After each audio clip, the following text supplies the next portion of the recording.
Dave by Mike 6, and we are in Las Vegas, and I have the great pleasure once again to have the four-time Mr. Olympia Jay Cutler on Muscle Beach TV. Jay, welcome back to the show, man.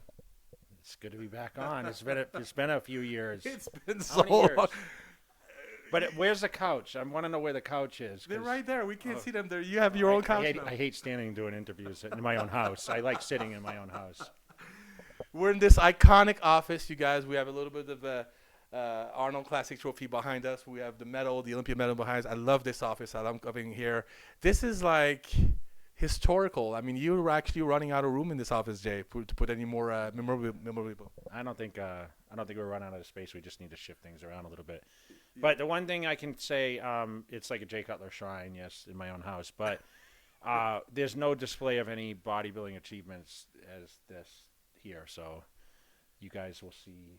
Maybe you can do some B-roll after and show kind of what's the main points. But starting from my first Muscle and Fitness covers to my last competition there, I have from 2013 to all the medals and all the achievements.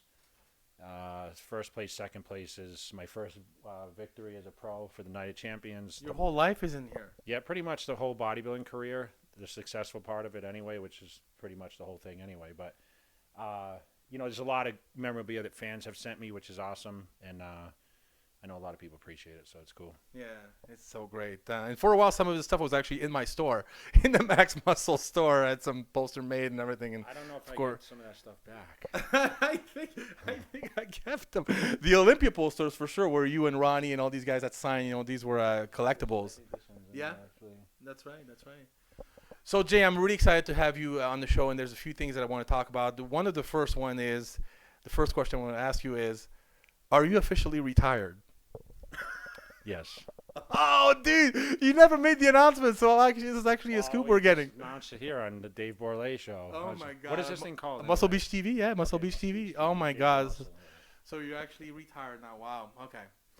Well, the reason why I'm asking is because you're going to be turning 44 just in a few days, on August 3rd. Where this is just about a month before your birthday. Yeah, and I mean, I say retired, meaning like I don't have any future plans to step on the bodybuilding stage other than to give awards or receive awards. But what I plan to do is I still continue to train. I still work out pretty much on a daily, at least 4 or 5 days a week. I'm still hosting a lot of seminars and guest appearances and, future camps, that kind of stuff, to help, mold the next generation. So I hate to say retired because it scares a lot of people. Retirement, they think, okay, well, he's just going to, step away and not be active. But I think I'm actually more active now. I committed a lot of time to the military. I'm promoting a lot of these Jay Cutler events. I have supplements. I still do all the different branding stuff. So it's just a great opportunity now to be able to dedicate more time to that, which is, I think, more successful than actually getting on stage and competing and being selfish all the time. Yeah, I mean, you're not competing. You're retiring from the stage. But obviously, people ask me all the time, how's Jay doing? I said, he's busier now than when he was competing. So it's not really, I'm not going to do nothing and sit on my couch all day. You're actually so busy. You're gone almost every weekend of the year. I mean, you actually have to keep yourself some weekend open so you can actually have some free time. Otherwise, you'd be working constantly. I am taking more trips personally now, which is good. And I do, I'm a little more lenient on what I do when I'm in Las Vegas, which, like you said, is a rarity. Now, July, August, it's a little slower. The season has slowed down for the expos. But the thing is now the sport of bodybuilding has continued to grow tremendously. We have much more expos. We have more fitness shows, more categories. So it's opened up a lot more doors. And I notice now with the social media push, between all the channels, we're getting a lot more traction for notoriety. And the iconic people like myself who've achieved a higher status seem to be more received on that end. So it's given us huge opportunity to stand in front of newer faces and newer crowds. And when people research, okay, who has achieved the most success, of course, I'm fortunately one of the guys that comes up, still being somewhat active and still in shape. And still pushing the weights and putting out content. So it's pretty cool. Yeah, your Snapchat is off the hook. You and Victor are doing a great job, and there's so many people are following you guys on that. But one of the things that I want to talk to you, so now we have put the competitive side out of the way. I want to talk to you about the resurgence of some great legends such as yourself. Kevin Levrone last year came back to compete. Flex Wheeler is coming back this year as a men's classic physique. What do you think about all these iconic guys that you've competed against, legends of their own, coming back to compete? And why do you think they're doing it? What's your take on that? I think it's it's if they have it in their heart to do it. I wouldn't imagine in 10 years doing this, because there's about 10 years their age gap between those guys and myself. And these guys were idols of mine when I started. I remember picking up magazines. When I started training in 91, Levrone turned pro in 91. Yeah. Flex Wheeler turned pro in 91 at the USA, or 92 maybe. Yeah. So, but, I mean, these guys were in the magazines, and right at that point was the only outlet we saw the bodybuilding athletes featured. So I looked up to them, and, of course, eventually came up and through the ranks and competed against those guys, was beaten by them, and then eventually moved ahead and was beating those guys and winning the Mr. Olympia. Now, here's two guys that you just mentioned that didn't win the Olympia title, that were close, that probably should have won at least one. Mm-hmm. So maybe there's just unfinished business. I think there's a lot of branding, too, both, working still in the industry. Maybe they see a position for them, maybe a division, like I know Flex is doing Classic, and Levrone didn't have the greatest success, although it was the biggest comeback story of the year last year. That's all they talked about. Even bigger than Phil Heath winning 6. So I don't hear the thing that's kind of surprises me is they're not really hyping the Flex Wheeler return as much, I don't think, as they did the Kevin show. I don't know. Maybe it's still early. And, remember, classic physique isn't really like the men's bodybuilding is still the king of all. So I constantly say that I think classic and men's physique is kind of taking over, meaning on the amateur level, but still on the pro level. Yeah. People still want to see the Flex, the Phil Heaths, Sean Rodens, Dexter Jacksons, those kind of people that are going to, give, that's like the main event. Yeah, it's the main event of the weekend. And I think, that's never going to die. It's still going to be the most highest paying event. But I think, for these guys to come back and train, Flex is trying to just streamline his physique a little bit. Kevin's trying to get bigger. I think you can only achieve so much at that age, coming back from, he came basically back and went back to normal.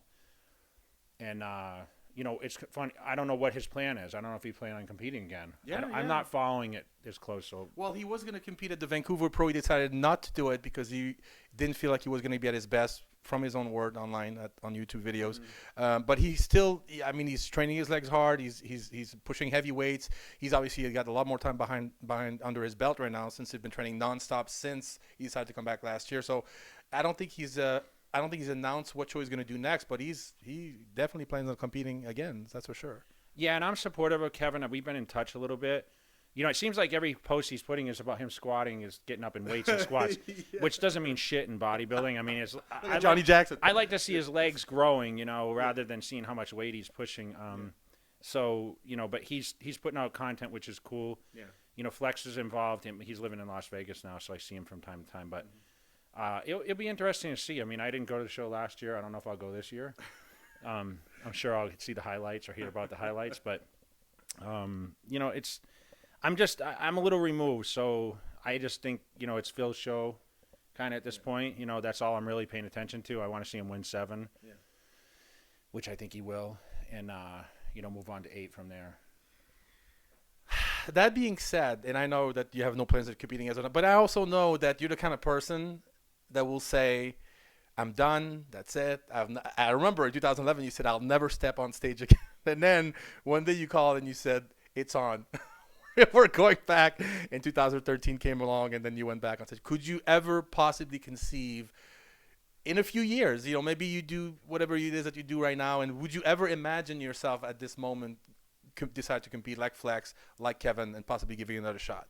I would consider it if they did more to market it and really do something different than they've done in the past. I think the Olympia is hidden. I don't think it's displayed publicly as much as it should be. It's the Super Bowl of bodybuilding, and they don't do anything really to promote outside, some magazine coverage which no one picks up anymore. Mm-hmm. People like yourself are promoting it a lot more. I just think that, they really don't do anything to really boost the coverage. And why am I going to compete in something it's just going to be an underground thing? I mean, it's just, it doesn't make sense to me. I think for the biggest show in the world, they do as little coverage as possible building up to it to really make it. I mean, they should be selling out those seats, no problem. I mean, there should be more than, they say 10,000 people are there. I mean, between comp tickets and, what's really there, I don't really know if it's really true 10,000 people, but shoot, I mean, there should be 20,000 people, no problem, sitting in the seats and watching the biggest show in bodybuilding. There's enough fitness fans to do it. But I think they also price out the tickets so it's too costly for people to come. Mm-hmm. And I know that because you used to buy a lot. Robin Chang used to always hook me up and take care of me, which, my props go out to him, and he does a great job for what he's able to with a budget. So it's not anything against, the people running the show. I just think that, they really could do a better job, whoever owns the Olympia, in making it a better contest and more affordable for people to attend. Well, The Rock is now involved with some of the production and with his, his production company. That could actually help a lot as far as visibility and. It could. I mean, but it's 10 weeks away and I don't hear anything about it. So that's a good point. So I don't, they should be already hyping it up, in my opinion. I mean, we don't hear from Phil Heath, like we don't see him anywhere. I seen Dexter Jackson posing a couple of times. Yeah. Roden's hidden. Big Rami's, I don't even know where Big Rami is. Yeah. I mean, who else are the contenders? I don't know. I don't see anything that's like building up other than the small shows leading in and these guys that are the new faces coming in. Yeah. I know if I was training for it, you remember how we did it. Yeah. I mean, it was trying to put out as much media as possible and really hype it up. So at least, people know you're coming, but at the same time, your fans get kind of what they deserve. You always took responsibility for that. That's something that I like to say over the past few years. We did it because it was fun for us, but you always made it your responsibility to let people know this show was coming. Mm-hmm. Well, I mean, you took the time also to come up from California every week. Not everyone had a Dave Bourlet to help with their careers. I always said everyone needed a Dave Bourlet, a PR person, but